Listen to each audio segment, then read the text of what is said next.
Hello, welcome to UPSC prelims booster video. इस video में हम जानेंगे डुअल सिटीजनशिप के बारे में। Okay, so first of all ये क्यों न्यूज में था? तो याद रखिए, हमारे एक्सटर्नल मिनिस्टर उनको एक प्रेस कॉन्फ्रेंस में पूछा गया कि भारत में dual citizenship in future implement किया जा सकता है क्या। तब जो हमारे एक्सटर्नल मिनिस्टर है उनके द्वारा कहा गया कि भारत में डुअल सिटीजनशिप इंप्लीमेंट करना बहुत ही बड़ा चैलेंज है। अब डुअल सिटीजनशिप मतलब क्या? तो याद रखिए, डुअल सिटीजनशिप एक लीगल ग्रांट रहता है इंडिविजुअल को सिटीजन स्टेटस दो डिफरेंट कंट्रीज का। Okay, so miss he became citizen of two different countries. जैसे हमें कुछ देशों में दिखता है, कौन से देश है वो? तो उसमें हमें USA, okay, Finland, Israel, Pakistan, इन कुछ देशों का वहां पे जिक्र मिलता है जो डुअल सिटीजनशिप प्रोवाइड करते हैं। Whereas in India dual citizenship ये बैन है।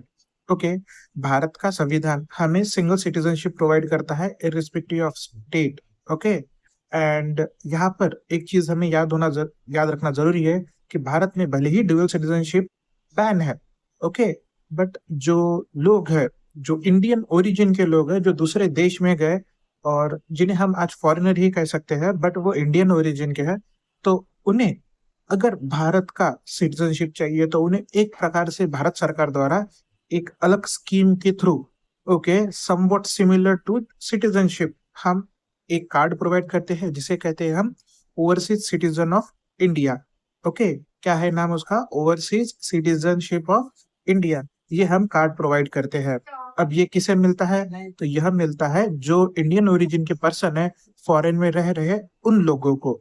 ओके, तो ओवरसीज सिटीजनशिप ऑफ इंडिया का क्या उन्हें फायदा मिलेगा? तो याद रखिए, इसके बेनिफिट्स रहते हैं कि उन्हें मल्टीपर्पज मल्टीपल एंट्री मिलती है, मीन्स लाइफ लॉन्ग वीजा ही रहता है फॉर विजिटिंग इंडिया।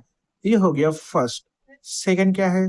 तो उन्हें जो लोकल पुलिस अथॉरिटी है उनके पास जाके रजिस्ट्रेशन करने से एग्जेम्पशन रहेगा irrespective of their stay in India. Okay, basically वे इंडियन सिटीजन ही बन जाएंगे but denying the basic rights which were applicable to India. Okay, जो सिटीजन है हमारे बाय बर्थ या फिर जो सिटीजन है बेसिकली कहेंगे हम, उनके लिए जो राइट्स है उसके समवट अलग राइट्स जो ओवरसीज सिटीजनशिप ऑफ इंडिया के कार्ड होल्डर होंगे उन्हें मिलेगा। Then last one, parity with NRIs, हमें दिखता है ओसीआई कार्ड होल्डर्स को, okay, economic, financial and educational field में सिमिलरली ट्रीट किया जाता है except acquisition of any property, agricultural और प्लांटेशन। ये हमें पता होना जरूरी है।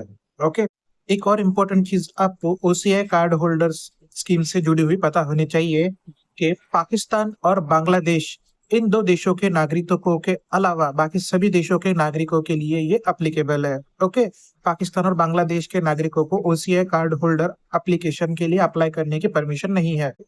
सो बेसिकली भारत के संविधान की अगर हम बात करें तो हमें दिखता है सिर्फ भारत के संविधान में हमें सिंगल सिटीजनशिप ही प्रोवाइड किया गया दिखता है। राइट नाउ इन फ्यूचर अगर गवर्नमेंट पॉलिसीज चेंज हुई तो मे बी डुअल सिटीजनशिप हमें इंडिया में इंप्लीमेंट होती हुए दिखेंगी। ये आपने याद रखना, आपको एग्जाम के लिए हेल्प हो सकती है।